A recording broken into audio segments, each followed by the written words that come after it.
हम अरुण कुमार गौतम अपने सबके प्रणाम करी थी और आज हम अपने सबके सुना रही है अपन लिखल एगो मगही झूमर। तो सुनता थी अपने सब और कमेंट करके बताती कि गीत कैसा लगले से।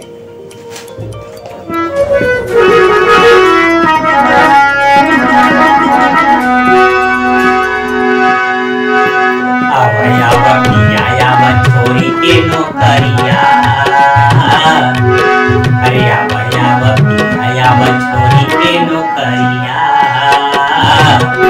नमा नमा लगई हो रामा पिया हो नमा नमा लगई हो रामा छोरी के नौकरिया नमा नमा लगई हो रामा पिया हो नमा नमा लगई हो रामा।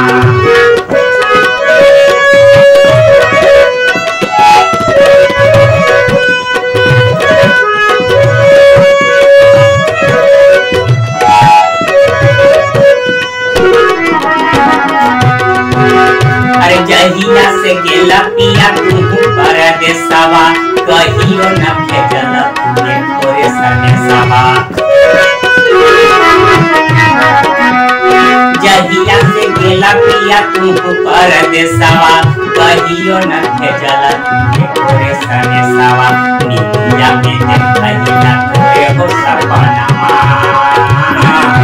अरे निया में देखहिला तोरे हो सपनामा नमा नमा लगई हो रामा पिया हो नमा नमा लगई हो रामा।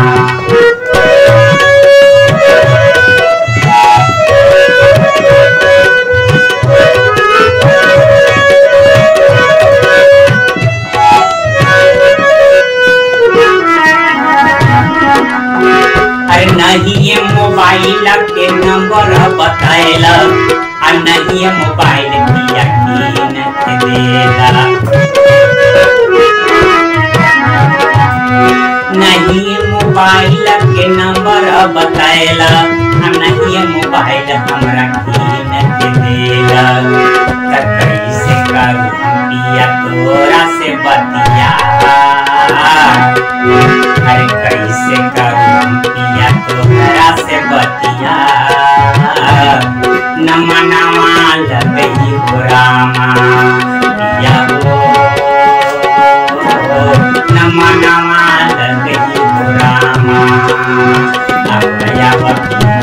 छोरी के नौकरिया नमा नमा लगई हो रामा पिया हो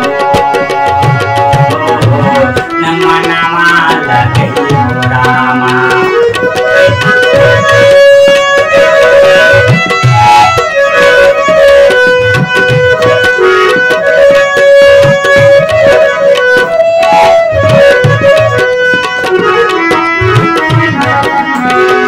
जल्दी से आवा पिया छोरी के नौकरिया ले हमारा लगा झुमरिया। जल्दी से आवा पिया छोरी के नौकरिया ले हमारा लगा झुमरिया। तो पटना शहर के कर दरसनमा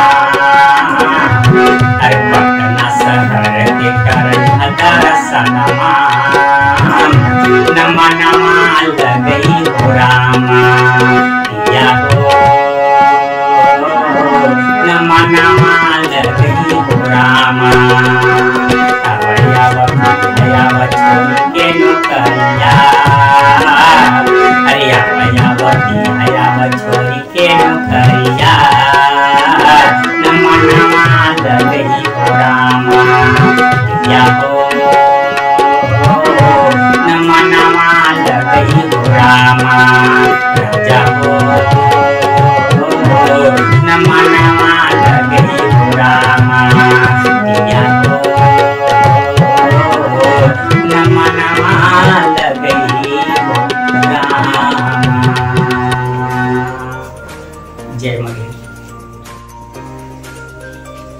सबके हम प्रणाम करी थी।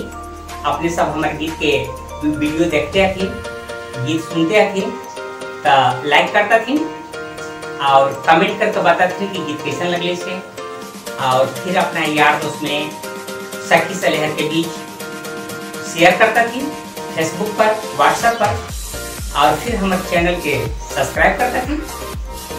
प्रणाम।